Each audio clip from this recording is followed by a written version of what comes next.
vais vous demander d'aller maintenant à la page 19. Exact. Où vous avez un calendrier hebdomadaire. Et sur ce calendrier hebdomadaire, maintenant, je vais vous proposer de bloquer des créneaux. On va définir aussi dans notre semaine combien de temps est-ce que j'aimerais avoir de purement libre. Combien de temps je m'accorde à moi dans la semaine où mon entreprise ne me téléphone pas, ne m'envoie pas de mail, ou du moins je ne décroche pas, je ne lis pas les mails, je ne vais pas sur ma page Facebook, je ne vais pas voir mon relevé de vente, PayPal, rien. Combien de temps je m'accorde dans ma semaine où je vais juste penser à l'activité. Pour beaucoup, c'est le début de semaine pour planifier ce qu'on va faire dans la semaine. Ça peut aussi être en fin de semaine pour regarder ce qu'on a accompli et préparer la semaine suivante.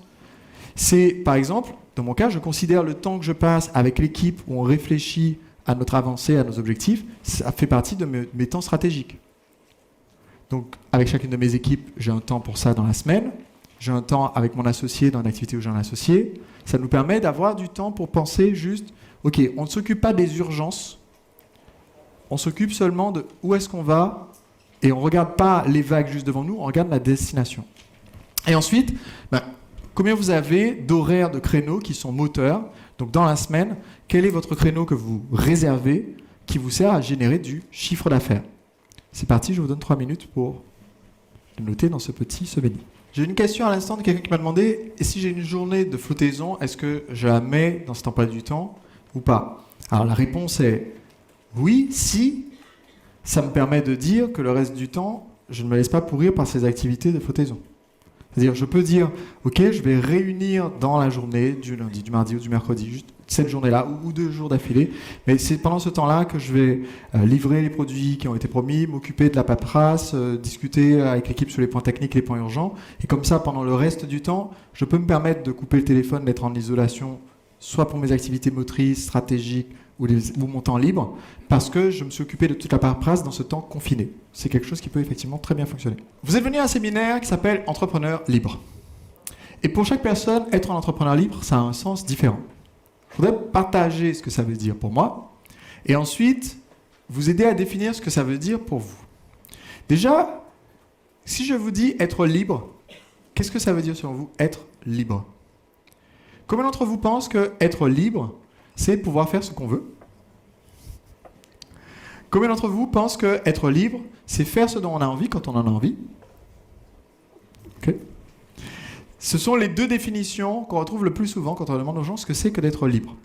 Je vais vous suggérer une toute petite modification. On va changer juste 2 mots dans votre définition, mais qui, à mon sens, va vous donner beaucoup de pouvoir sur votre vie et sur ce que vous allez réaliser pour atteindre votre objectif dans les 5 ans. Premièrement, selon moi, être libre, c'est pas pouvoir faire ce qu'on veut, c'est de faire. Pourquoi est-ce que c'est pas pouvoir? Parce que quand je dis je suis parti, j'ai fait le tour du monde, quand on est rentré, que j'ai discuté avec de la famille, des amis, ils ont dit ah ouais, j'adorais pouvoir faire ça. Je dis ok, qu'est-ce qui t'empêche de faire ça? Ça coûte super cher. Est-ce que tu m'as demandé combien ça m'a coûté? Non, ça t'a coûté combien? Ça m'a coûté 4 000 € pour l'ensemble des billets d'avion. Et pendant tout le reste du voyage, ça nous coûtait moins cher de vivre à l'étranger que ça nous coûte de vivre en France. Au quotidien, la nourriture, l'hébergement, tout. Alors maintenant, la question c'est, oui, mais ça coûte 4 000 €. Combien d'entre vous ont une voiture? J'en ai pas. Si votre voiture coûte plus de 4 000 €, vous pouvez faire un voyage autour du monde, mais vous avez une voiture. Moi, je peux avoir une voiture, mais j'ai fait un voyage autour du monde. Ce que je veux vous faire comprendre là, c'est qu'on choisit ce qu'on fait au quotidien. Tout le monde peut faire tout ce qu'il veut. Vous pouvez devenir millionnaire, vous pouvez démarrer une entreprise géniale dans n'importe quel secteur vous voulez, vous pouvez devenir expert. Le pouvoir ne change rien. C'est ce qu'on fait qui est important. Maintenant, certains d'entre vous pensent que c'est faire ce qu'on a envie de faire. Pour moi, il y a quelque chose qui est important à savoir. C'est un petit point de neuropsychologie. J'ai la chance de faire partie d'un groupe avec Ruth Beksinski, qui est PhD et docteur américain spécialisé dans les sciences du cerveau. Et quelque chose de très intéressant que j'ai appris en regardant une de ses interviews avec notre neurophysicien, c'est que la partie de notre cerveau qui nous fait désirer quelque chose, donc qui nous fait vouloir une satisfaction immédiate, est différente de la partie de notre cerveau qui évalue si on est satisfait. La partie de notre cerveau qui fait qu'on a envie du gâteau au chocolat est différente de la partie du cerveau qui fait qu'on se sent bien et qu'on est content de ce qu'on a mangé. Alors c'est très intéressant parce que souvent on est dirigé par ce qu'on a envie de faire et ce qu'on a envie de faire est complètement à l'opposé de ce qu'on veut. Ce que vous avez défini pour 5 ans, c'est ce que vous voulez. Combien d'entre vous comprennent cette distinction? Et quand vous allez regarder en vous levant lundi, parce que je ne peux pas empêcher lundi d'arriver, vous allez regarder lundi, vous allez regarder et dire « ça fait une tonne de boulot ». Et il y a une citation, je crois de Wayne Dyer, que je trouve pas mal, qui dit que chaque jour, on a le choix entre se lever pour accomplir nos rêves ou rester dans le lit pour continuer de rêver. Et vous allez avoir souvent envie de juste rester dans le lit pour continuer de rêver. Donc être libre pour moi, c'est pas faire ce dont on a envie tout le temps. Si on faisait tout le temps ce dont on a envie, on serait tout le temps tout nu en train de se balader, de se goinfrer de chocolat. Ça serait terrible. Enfin, pour certains, ça serait génial, mais on vivrait pas très longtemps.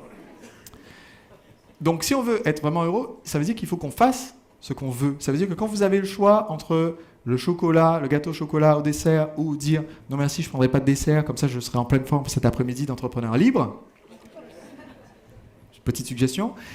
Vous pouvez dire, ok, j'ai envie de chocolat, mais je veux être en pleine forme pour cet après-midi d'entrepreneur libre. Vous comprenez bien la différence? Ok. Donc maintenant, j'aimerais vous expliquer ma définition de ce que c'est que d'être un entrepreneur libre. Je veux dire ce que j'appelle mon mantra de l'entrepreneur libre. Voici ce que j'ai défini comme étant mon mantra de l'entrepreneur libre. Je regarde droit devant. Je choisis une direction claire et je fixe des objectifs ambitieux.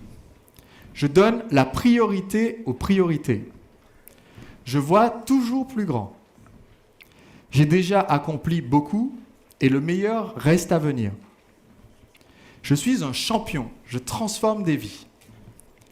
Je suis exigeant envers les autres parce que je suis exigeant envers moi-même. Je n'ai pas peur d'échouer.